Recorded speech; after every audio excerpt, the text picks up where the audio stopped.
This is the northeast corner of my pivot.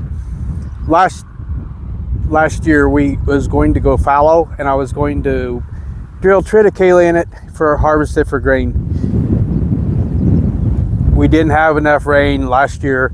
Last fall we had a little bit, but time I got the triticale planted, it didn't come up, too dry. Sat here this winter, very little cover on the ground. This spring, with all the winds we had, it blew, and it blew bad. And if somebody who loves cover, wants their ground totally covered, that was about as sickening a thought to see this happen. We got a little shower, we got some triticale come up, but it continued to blow. And so I came in and drilled oats in it, and with the rains, it's coming up now. The sickest part is to watching the things you know not to do happen. And sometimes Mother Nature pretty well tells you she's in control, which is a learning experience too, but it has happened because of not paying attention. Last year I should have put a cover on it, let it go as long as I possibly could before I terminated it. I terminated it too early, and it disappeared on me, and so did everything else. But with that being said, we had corn on this pivot last year. Same thing, drilled a triticale rye winter mix in it. I had used up almost all my water rights, so I couldn't get it watered up, and it didn't come up till this spring. And I'll come in here and drill soybeans in it on this side, and we'll have corn on the other half after we get our pivot put up, some hopefully this week. But throwing all this in, following up the cash crops, and going into winter, keeping that live root has made a tremendous difference on the water infiltration. It has been amazing, and we're starting to get more. We're able to cut back on our chemical use because of that. With the rye, the triticale, some of the barley we've used. That's really kind of about all on here. We may start looking into different crops instead of the corn or soybeans. May look into some edible beans or peas, stuff like that. I do have some heirloom corns I'm going to plant yet this spring, hopefully before it becomes summer. But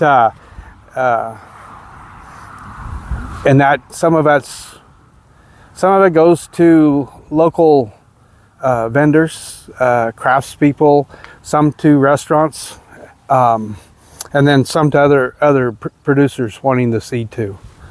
I go and buy a roller crimper during the drought, and especially out here in a semi-arid area.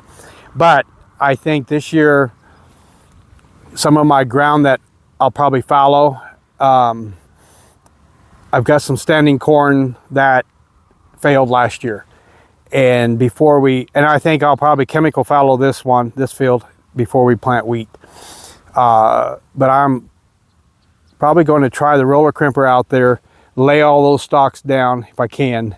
We've got some volunteer wheat coming up in the corn.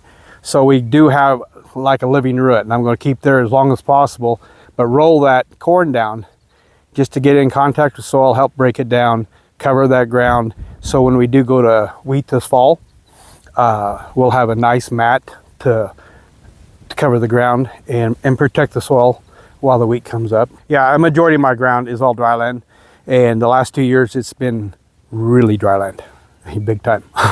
Generally, if I fallow any ground, I always try to get at least a spring cover on there. And if not, then I come in right after I get done planting my spring crops and put one in for a short term, and then terminate it before I go to a winter wheat, or whether it be triticale, but mostly winter wheat. Mm-hmm. What is your average annual precipitation in not D4 drought? They say around 20 inches, just a little over 20. I haven't seen that for, I don't know the last time we saw it, quite a few years. But that's a 30-year average, so we haven't been on the upside of that 30. So, but hopefully this year it starts turning around, and it's got a good start. At least May's been good so far. That's the only month for the whole year for the last 12 months. So, but yeah, no, it's generally it's around 20 some. And if we do get an average, you know, we can raise tremendous crops because of the soils we have out here. They hold the water.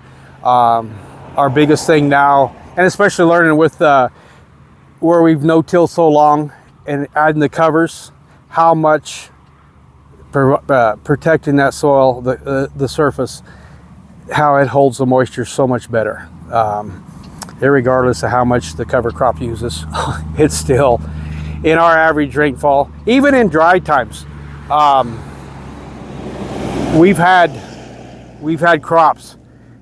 They may not have been a bumper crop, but they got us where we could harvest them, even because of that extra cover on the ground, protecting that surface, and then having that nutrient cycling going on, you know, because it's cooler, the ground is a lot cooler. So, yeah, even in dry areas, it works, irregardless what they say.